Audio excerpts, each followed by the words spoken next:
Look, we have talked sleep and how important it is, and I think most people got that message quite a while ago, right? It is important. I keep telling you that 7 to 9 hours, very important for you, especially as you continue to get older. And then we sit and go, oh, that's great news, and I can't sleep. And in your case... Not you. No, but you have issues. Yes. And I'm lucky enough, and I'm not sure why, except I say, for the 20 or so years that I did a morning show, when you're getting up at 4 a.m., suddenly when you're not doing that anymore, it's not hard to sleep. And I know some people say, no, once you start doing that, you're always getting up. And I know that for some people that's the case. It wasn't for me. But you didn't have difficulty. So I did the morning show only, I think, for 8 years. So, not as long as you.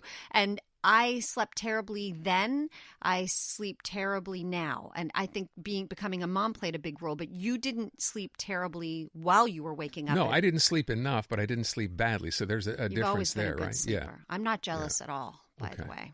Unless you can count 4.5 or 5 hours of sleep is, really good. But that went on for a long time. But I kind of, bring this up because the next guest we have here is a gentleman by the name of Dr. Aaron Gibbings. He is a postdoctoral fellow at the Sleep Research Laboratory and School of Psychology at the University of Ottawa.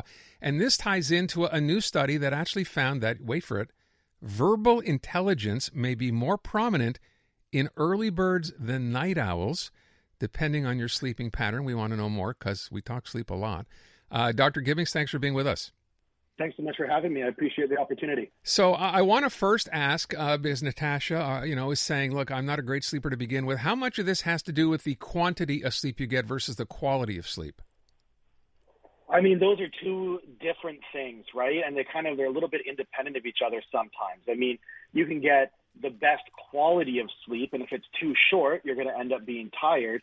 Or you can get exactly the right amount of sleep, that 7 to 9 hours that you were mentioning, and if it's not good quality sleep, you still end up feeling a little bit tired. So you kind of need to lock both in for it to really have the restorative properties that we want it to. Tired and dopey, right? Like I'm thinking that's how intelligence comes into play with this. If you don't get enough sleep or good quality sleep, you're going to be a little dopey. Well, definitely you can't operate at your cognitive performance capacity if you're not getting enough sleep. That's absolutely true. My next question after hearing you say that, though, is, okay, let's say you recognize that you're not getting that great sleep. What can you do to try to make it better, or can you actually do it? Like, what do you do? For sure. I mean, there's a few tips that I could give you. I'll just give you one or two here. But, getting in a really good night routine, so you have the things that you normally do, you stay away from the screens, you stay away from that blue light that we know, that's really important. It lets your body wind down and kind of signals to it that it's time to go to bed. I mean, really getting into a set schedule of this is my bedtime, this is when I go down, this is when I get up. That's super important as well too. Then you can get your biological rhythms all synced up with your social rhythms, and that lets you kind of wind down at the time you need to and to kind of wake up when you need to as well. Dr. Gibbings, I'm looking at Aaron, and I don't know this for a fact, but if I were to bet money on this, I would guess that he is up looking at his screen or watching something right until the last moment that he falls asleep. Am I right, Aaron? Yeah. Okay, so then my question, Dr. Gibbings, is, are some people just good sleepers and some people are just bad sleepers, and that's just the way it is? Yeah, there's a lot of individual variability, and sometimes it has to do with, but again, if Aaron's always on his screen until the same time, though, and then he goes to bed, then you let your body know that now it's time to wind down and now it's time to there do you go. Huh. Right? So, I mean, there's a lot of things that contribute to what we call the circadian rhythm, right, of when you're awake and when you're asleep and when you wind down. So, I mean, there's a lot of factors that go into it. Some of them are genetic, and you get a lot of individual variability. Some of it is environmental, what's going on around you. Some of it is routine-based. I mean, it's a really complex issue. So, just trying to control as many of those things as you can. There's always going to be individual differences, but there's not as much as you might think sometimes. So the one other thing I sort of question is this idea, of letting your body and circadian rhythms come into play. If you're sitting, let's say you typically go to bed, I don't know, at 11, okay? Yeah. Yet when you're sitting at the couch watching TV at 9 o'clock, you're starting to yawn, and I don't mean once or twice. I mean, you're yawning a bunch. You ignore that because that's not your bedtime, and you feel that if you went to bed then, you'd probably be waking up at 4 in the morning as opposed to 6 or 7 in the morning. So what do you do in a case like that? You go through that cycle, even though your body's telling you that, you're tired because you keep yawning?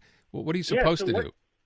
Sorry, what you're feeling when you're getting tired originally like that, when you're sitting and yawning, that's your body's normal hormonal response and your normal kind of endocrine response. And so your body is getting itself ready to go to bed. And if you don't allow it to, then it says, all right, like, let's stay up again. And that's what you get, that feeling of that second wind, right? So if you're fighting against your own biological rhythms, then it's going to make it difficult to kind of sleep well. It's going to make it a little more difficult maybe to wake up and do that kind of stuff.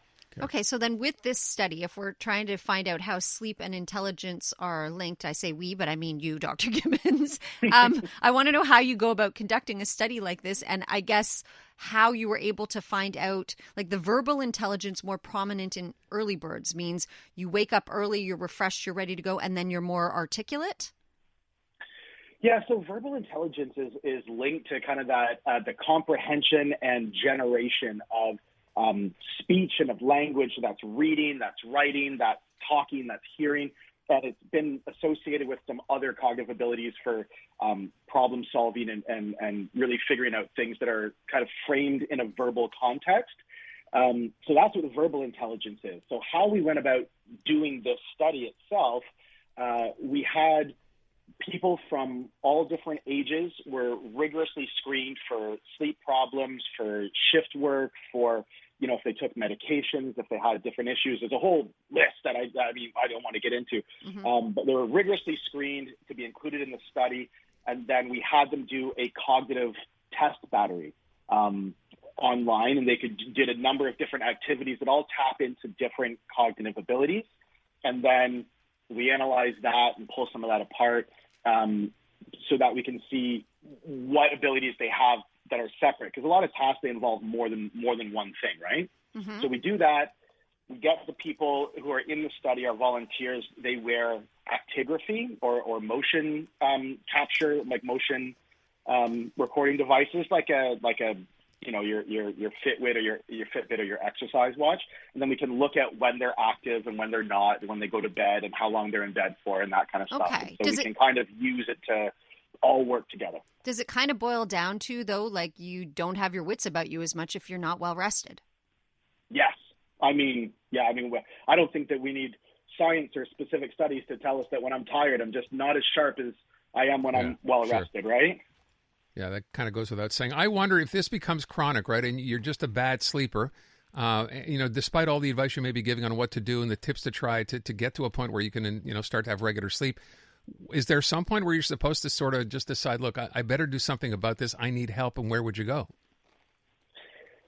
That's a great question. I think the first place that I would go if I really had a problem and I really felt that my sleep was holding me back, or my lack of sleep was holding me back, I'd go talk to my doctor, my medical care provider, and then they have much better idea of the resources or the clinical side of things that you might have access to in your area. Okay. That's at a serious point where you're now dealing with. Have you ever thought of that, by the way? I'm going to talk to a doctor about that?